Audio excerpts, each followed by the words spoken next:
Bonjour messieurs. Bonjour. On vous rencontre à quelques jours du prochain congrès du Front National. Comment s'annonce-t-il ?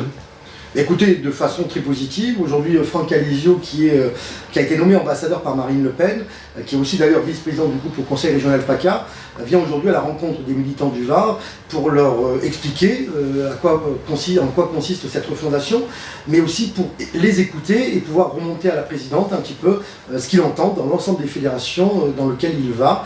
Voilà, donc c'est un petit peu le but, un moment démocratique où chacun va pouvoir s'exprimer. Comme vous le savez, on a commencé par les questionnaires, c'est-à-dire que chaque adhérent a reçu un questionnaire chez lui. Ça, c'est la démarche individuelle, chacun l'a envoyé directement au siège.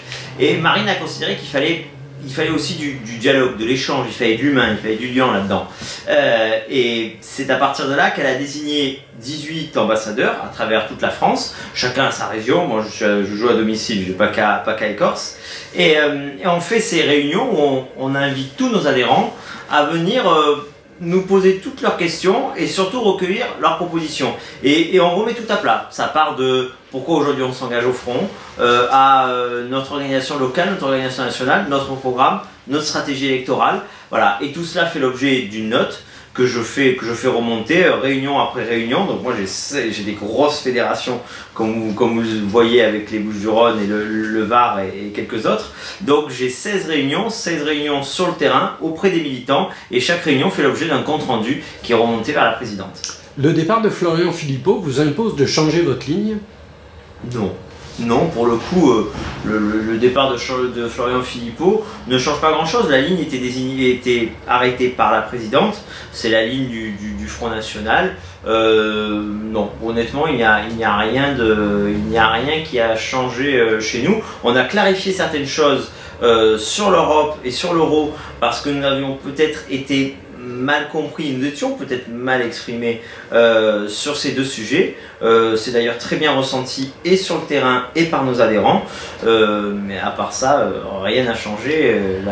La ligne du front, c'est la ligne de Marine Le Pen. Et alors, justement, au sujet de l'euro, quelle est cette position clarifiée ? Alors c'est tout simplement une hiérarchisation, c'est assez simple. C'est-à-dire que nous, dans notre tête, ça a toujours été clair. Peut-être que dans la façon dont on l'a expliqué, ça ne l'était pas. Donc maintenant, ça l'est et dans notre tête et dans la manière dont on l'explique. C'est-à-dire qu'on commence par les priorités. Les priorités dans un pays qui est menacé de subversion migratoire, qui reçoit chaque année 350 000 immigrés légaux, illégaux, c'est retrouver la maîtrise de nos frontières. Voilà. Tout simplement pour assurer notre sécurité et celle de nos enfants, c'est assez basique. Dans un second temps, un pays souverain, c'est un pays qui maîtrise ses lois. Donc la maîtrise totale, la souveraineté législative nous a échappé via des processus européens compliqués, on va la recouvrir. Et après ces priorités, eh bien, il y aura la souveraineté monétaire.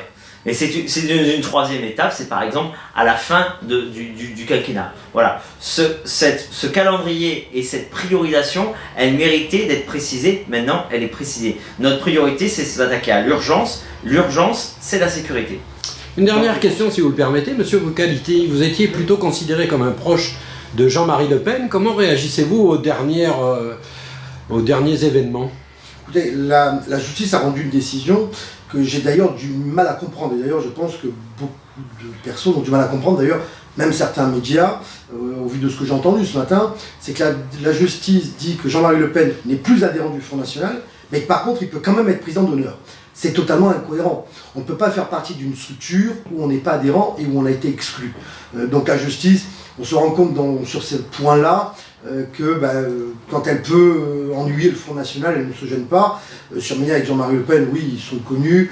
C'est un homme pour qui j'ai beaucoup d'affection et d'estime, mais cela n'empêche pas que nous avons une présidente qui a été élue démocratiquement il y a maintenant un certain nombre d'années. Elle a posé des règles. Et elles n'ont pas été respectées par Jean-Marie Le Pen, eh bien, lui-même d'ailleurs avait imposé ces règles-là, c'est-à-dire que quand on ne respecte pas la hiérarchie et les règles, on est sanctionné.